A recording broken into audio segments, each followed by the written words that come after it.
शांति। आज 21 सितंबर 2023 की बाबा की साकार महावाक्य है। प्यारे बाबा बोले, मीठे बच्चे, जब तक आत्मा पाठ में है तब तक उसे 100% रेस्ट मिल नहीं सकती। रेस्ट मिलती है निर्वाण धाम में, वहाँ कोई पाठ नहीं। प्रश्न: जो बच्चे चलते चलते पढ़ाई से थक जाते हैं, उन्हें फिर कौन से संकल्प आते हैं जो विकल्प का रूप ले लेते हैं? उत्तर: उन्हें बाप को छोड़ देने के अर्थात फारकती देने के संकल्प आते हैं। बाबा कहते हैं, ये संकल्प आना भी विकल्प है। ऐसा संकल्प करना भी पाप है। पढ़ाई ना पढ़ना माना ही थक जाना। ऐसे बच्चे अपने खाना खराब कर देते हैं। दूसरा, अगर किसी बात के कारण कोई माता पिता से रूठ जाते हैं तो वो 21 जन्मों की बादशाही गवा देते हैं। गीत बजा है, आज अंधेरे में है इंसान। ओम शांति। यह है भक्ति का गीत व प्रार्थना। जिसके पास प्रार्थना किसके पास प्रार्थना करते हैं? भगवान के पास। परंतु घोर अंधियारे में होने कारण भगवान को जानते ही नहीं, तो अब सुने कौन? जब भगवान उन्हों की पुकार सुने तब आकर ज्योति जगाए। परंतु बच्चे भगवान को जानते ही नहीं, तो सुनेंगे फिर कैसे? अभी तुम सम्मुख बैठे हो, भगवान तुमको घोर अंधियारे से घोर सोजरे में ले जा रहे हैं। गाते भी हैं ब्रह्मा की रात और ब्रह्मा का दिन।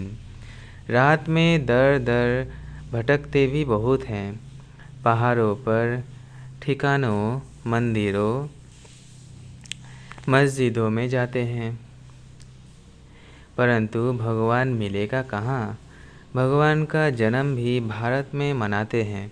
शिवरात्रि कहते हैं ना, बरोबर उनकी यादगार प्रतिमाएं भी भारत में हैं, परंतु समझते नहीं कि वह कब आते हैं।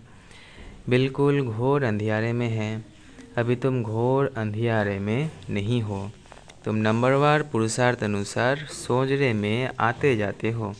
तुम बच्चे जानते हो ये सारी सृष्टि का रचना कौन और कैसे करते हैं। तुम यहाँ आए हो ईश्वरीय विश्वविद्यालय में, जहाँ ईश्वर पढ़ाते हैं, मनुष्य से देवता बनाते हैं। यह नॉलेज तुम्हारे में भी नंबरवार समझते हैं। कोई तो अच्छी रीति समझते हैं, कोई पूरा नहीं समझने वाले भागंती हो जाते हैं। माता पिता से रूठ पड़ते हैं, जिनके लिए गाया हुआ है, आश्चर्यवत ऐसे माता पिता से रूठ पड़ते हैं। पश्यन्ति कथन्ति फिर रूठ परन्ति। जानते हैं माता पिता से हमको 21 जन्म लिए स्वर्ग की बादशाही मिलती है, फिर भी भूल जाते हैं। बाबा ने समझाया है, जिसको शांति कहा जाता है वो मिलती ही है शांति धाम अथवा निर्वाण धाम में। उसको मुक्ति धाम भी कहा जाता है। अगर कोई कहे हम 100% रेस्ट में हैं, परंतु ये अक्सर कोई है नहीं। सारे दिन में कोई ना कोई कर्म ज़रूर चलता है। हाँ, अल्पकाल के लिए रात के नींद को रेस्ट करते हैं, क्योंकि आत्मा कहती है मैं सारा दिन काम करके थक गई हूँ, अब रेस्ट लेती हूँ। अपने को डिटैच कर देते हैं। ये तो जानते हो, बाप रहते ही है शांति देश में, या ऐसे समझते हो कि परमपिता परमात्मा वहाँ रेस्ट में रहते हैं। परमात्मा रेस्ट में तब रहते हैं जब उनका पार्ट नहीं है। मुक्ति धाम में कोई काम नहीं करते हैं। यह बड़ी समझने की बातें हैं। अभी तुम्हारी बुद्धि का ताला खुलता जाता है। बाप कहते हैं, तुमको पता है मैं रेस्ट में कब रहता हूँ? जबकि तुम बच्चे स्वर्ग में सुख में रहते हो, वहाँ तुमको सुख शांति है, उसको रेस्ट नहीं कहा जाएगा। रेस्ट में तब कहे जब तुम्हारा कोई पार्ट नहीं है। तुम जब स्वर्ग में हो तो मुझे कोई मेहनत नहीं करनी पड़ती। मैं वहाँ घर में शांत में रहता हूँ। शांति का दूसरा अक्षर वहाँ रेस्ट कहेंगे। यहाँ तो रेस्ट में रह नहीं सकते। आत्मा कहती है मैं रेस्ट में तब हूँ जबकि रात को नींद करती हूँ। उस समय रेस्ट में हूँ या शांत में हूँ, बात एक ही है। रात को अशरीरी बन जाते हैं, शांत हो जाते हैं, फिर उठते हैं तो कर्म में आते हैं, फिर भी अनरेस्ट है। कर्म करते अनरेस्ट भासती है। सतयुग में अनरेस्ट का सवाल नहीं। अनरेस्ट करती है माया। वहाँ ऐसे नहीं कहेंगे कि हम रेस्ट में रहते हैं। कामकाज सब करते हैं परंतु अशांत नहीं रहते हैं। बाकी रेस्ट अक्सर है नहीं। समझो कोई कहते हैं हम शिमला जाते हैं रेस्ट के लिए, परंतु रेस्ट का अर्थ नहीं। सच्ची रेस्ट तब है जब हम निर्वाण धाम में रहते हैं, वहाँ चुप रहते हैं। बाकी रेस्ट कोई को नहीं है। कोई कहे हमको 100% रेस्ट है तो यह रॉन्ग है। इसको अज्ञान कहा जाता है। हाँ, यह ज़रूर कहा जाएगा पढ़ाई नहीं पढ़ने चाहते हो, रेस्ट लेते हैं। ना पढ़ना रेस्ट लेना ये तो फिर थकना हो गया। अपना ही खाना खराब करते हैं। समझाया जाता है हे रात के राही, स्वर्ग की राह पर चलते चलते थक मत जाना, रूठ नहीं जाना। माता पिता को फारकती देने का तो संकल्प भी नहीं उठना चाहिए। यह संकल्प उठाया तो उसको विकल्प कहा जाता है। ऐसे माता पिता जिससे स्वर्ग की राजाई मिलती है, उसके लिए संकल्प भी क्यों उठाए। लिखते हैं कभी कभी संकल्प आता है, छोड़ दे, कुछ समझ में नहीं आता। अरे समझने का तो यह टाइम है ना। समझना अर्थात पढ़ना। तुम जानते हो हम पढ़ रहे हैं। परमपिता परमात्मा जो ज्ञान सागर है, ऊंच ते ऊंच है, उनको कोई भी जानते नहीं है। भल ब्रह्मा विष्णु शंकर अथवा लक्ष्मी नारायण को जानते हैं, परंतु भारतवासियों को यह पता नहीं कि लक्ष्मी नारायण ने राज्य कब लिया और किसने दिया। माया ने बिल्कुल ही घोर अंधियारे में डाल दिया है। बाप आकर समझाते हैं, रचता बाप मनुष्य सृष्टि का रचना कैसे करते हैं ये तो कोई भी नहीं जानते। बाप ही बैठ समझाते हैं। प्रजापिता ब्रह्मा को क्रिएटर नहीं कहेंगे, बल प्रजापिता कहा जाता है, परंतु वो रचता नहीं। मनुष्य कहते हैं हमको अल्लाह ने पैदा किया, निराकर फादर को ही रचता कहेंगे। रचता बाप को ज़रूर मनुष्य ही जानेंगे, जानवर तो नहीं जानेंगे। जानवर तो मुख से नहीं कहेगा कि हमको परमात्मा ने रचा है। मनुष्य कहेंगे हमको भगवान ने रचा है। तो बाप बैठ समझाते हैं, तुम देखो ये रचना कैसे रची। पहले पहले रचना होती है मुग वंशावली की। बच्चे को बड़ा होकर फिर बाप बनना है।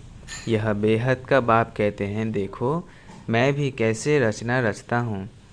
इनमें प्रवेश कर इनको मुख द्वारा कहता हूँ, हे आत्मा तुम मेरी हो, मैं तुम्हारा बाप हूँ। फिर इनके द्वारा तुम बच्चों को रचता हूँ। तुम हो मुग वंशावली। अज्ञान काल में भी कहते हैं ना, जैसे है तैसे हैं, मेरे हैं। बाप भी ऐसे कहते हैं। तुम ब्रह्मा के बच्चे बन जाते हो तभी तुम हो मुग वंशावली, फिर तुमको वंशावली भी बनेंगे। बाप कहते हैं तुम मेरे हो, फिर तुम देवी घराने में जाएंगे। बाप यह ईश्वरीय रचना कैसे रचते हैं ये कोई भी समझ नहीं सकते। बाप समझाते हैं, यह ब्रह्मा भी कहते हैं मैं भी मुग वंशावली बनता हूँ। बाप के साथ माँ ज़रूर चाहिए। तुम कहते हो हम प्रजापिता ब्रह्मा के मुग वंशावली हैं।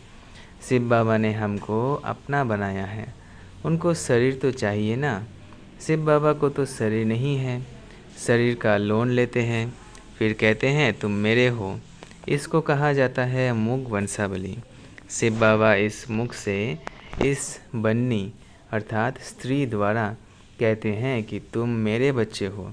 बाप ही समझाते हैं और कोई शास्त्रों आदि में यह बातें नहीं। तुम अभी सुनते हो फिर प्रायलभ हो जाएगा। इस समय घोर अंधियारा है। अभी बाप आकर रोशनी करते हैं। तब तो ब्रह्मा की रात ब्रह्मा का दिन गाया हुआ है। कुछ तो है ना, गाया हुआ है। झूठ तो झूठ, सच की रत्ती नहीं। परंतु बाप कहते हैं प्राय कुछ ना कुछ रहता है। प्रलय नहीं हो जाती, थोड़े रहेंगे फिर झाड़ वृद्धि को पाता है। मनुष्य ने फिर महाप्रलय दिखाई है, परंतु महाप्रलय कभी होती नहीं। ऐसे नहीं होता जो सागर में बच्चा पीपल के पत्ते पर आए। ये सब गपोड़े हैं। बाप ने समझाया है, तुम जब गर्भ महल में आते हो तो वहाँ आनंद में रहते हो। वहाँ दुख पाप कर्म होता नहीं। वह है ही पुण्य आत्माओं की दुनिया। यह है पाप आत्माओं की दुनिया। यहाँ सब कुछ त्याग कर तुम सदा पुण्य आत्मा बनते हो। तुम इतना पुण्य करते हो जो आधा कल्प तुमको कोई पाप आत्मा नहीं कहेंगे। तुम अविनाशी पुण्य आत्मा बन जाते हो। यहाँ फिर आधा कल्प पाप आत्मा कहेंगे। घड़ी घड़ी दान पुण्य करते रहते हैं। भारत को कंप्लीट धर्म आत्मा कहा जाता है। भारत में दान पुण्य करते हैं। तुम जानते हो यह दुनिया हम छोड़ने वाले हैं, फिर आना नहीं है। इस दुनिया की सामग्री तुम ट्रांसफ़र करते हो नई दुनिया के लिए। मनुष्य ईश्वर अर्पणम करते हैं, अर्थात ट्रांसफ़र करते हैं दूसरे जन्म के लिए। यहाँ तुम ट्रांसफ़र करते हो 21 जन्मों के लिए। तो बहुत चाहिए ना। तुमसे सारी कीचड़ पट्टी लेकर नया देते हैं, पुराना लेकर सोने का देते हैं। तुम सच्चाई से बाप को देते हो, बाप भी तुमको सब कुछ देते हैं।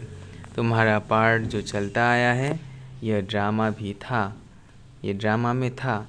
सब ने घर बार छोड़ा, नहीं तो गौशाला कैसे बने। मनुष्य तो कुछ जानते भट्टी कैसे बनती है। मनुष्य तो कुछ नहीं जानते भट्टी कैसे बनती है। वो तो दिखाते हैं बिल्ली के पुंगड़े आदि थे। यह सब ज्ञान तुम बच्चों को अभी है। फिर वहाँ यह ज्ञान नहीं रहेगा। हम ऐसे 21 जन्म राज्य करेंगे फिर गिरेंगे, वहाँ ये ज्ञान नहीं रहता। त्रिकालदर्शी पने का पार्ट तुम्हारे में अभी रहता है। मुख्य हीरोइन का पार्ट तुम्हारा ही है और कोई का पार्ट नहीं है। असुर से देवता, फिर देवता से असुर, तुम भारतवासी ही बनते हो। बाकी तो है बीच के बाई प्लॉट्स। नाटक में बीच में फिर हंसी कुड़ी का खेल भी करते हैं ना। आधा कल्प बाद देवी देवता धर्म प्रायलोप हो जाता है। तुम्हारी बुद्धि में यह सारा चक्र फिरता रहता है। तब तो तुम समझाते हो ना, परमपिता परमात्मा भी परम आत्मा है, परम धाम में रहने वाला। बाप कहते हैं मेरे में सारा ज्ञान है। मैं मनुष्य सृष्टि का बीज रूप चैतन्य हूँ। वह तो जड़ बीज होते हैं, शिव का चैतन्य है, उनकी प्रतिमा पूजी जाती है। आजकल गवर्नमेंट झाड़ों के सैपलिंग लगाती है। यह है चैतन्य बीज, मनुष्य सृष्टि रूपी झाड़ का बीज। कहते हैं मुझे सारे झाड़ की नॉलेज है। तो जब कोई कहते हैं 100% रेस्ट में है, तो समझाना चाहिए कि 100% रेस्ट तो कभी नहीं मिलती। हाँ, ऐसे कहेंगे स्वर्ग में 100% पवित्रता सुख शांति रहती है, नाम ही है स्वर्ग। बाप को कहते हैं सत श्री अकाल, सच बोलने वाला। उनको कोई काल नहीं खाता, उनको कहा जाता है कालों का काल। बाप कहते हैं ये श्री दुनिया है, ये छी दुनिया है। बाप कहते हैं ये छी दुनिया है। इस भंबोर को आग ज़रूर लगनी है। तुम बच्चे जानते हो ये महाभारत लड़ाई महाकल्याणकारी है। मनुष्य यज्ञ रचते हैं कि शांति हो जाए। गोया समझते हैं स्वर्ग के गेट्स ना खुले। तुम तो ताली बजाते हो, भंबोर को आग लगे तो हम नई दुनिया बैकुंठ में जाए। यह विनाश ज्वाला इस रुद्र ज्ञान यज्ञ से ही प्रज्वलित हुई है। जो बाप के बनेंगे वही स्वर्ग के मालिक बनेंगे। बाकी सबको हिसाब किताब चुकतू कर वापस जाना है। तुम जानते हो, अब वापस मुक्ति धाम में जाकर फिर अपना पाठ रिपीट करना है। सतयुग में यह समझने की इतने सब देवी देवता कहाँ से आए। मनुष्य से देवता किए करत ना लागी बार। तुमको कौड़ी से हीरे जैसा पतित से पावन बनाते हैं। जितना जो नॉलेज धारण करेंगे उतना पद पाएंगे। राजधानी स्थापन हो रही है। तुम जानते हो, हम अपने लिए स्वर्ग की स्थापना कर रहे हैं श्रीमत पर। अगर श्रीमत से कोई रूठकर अपनी मत पर चले तो वो रावण मत पर आएगी। इसलिए कदम कदम पर तुम श्रीमत लेते रहो।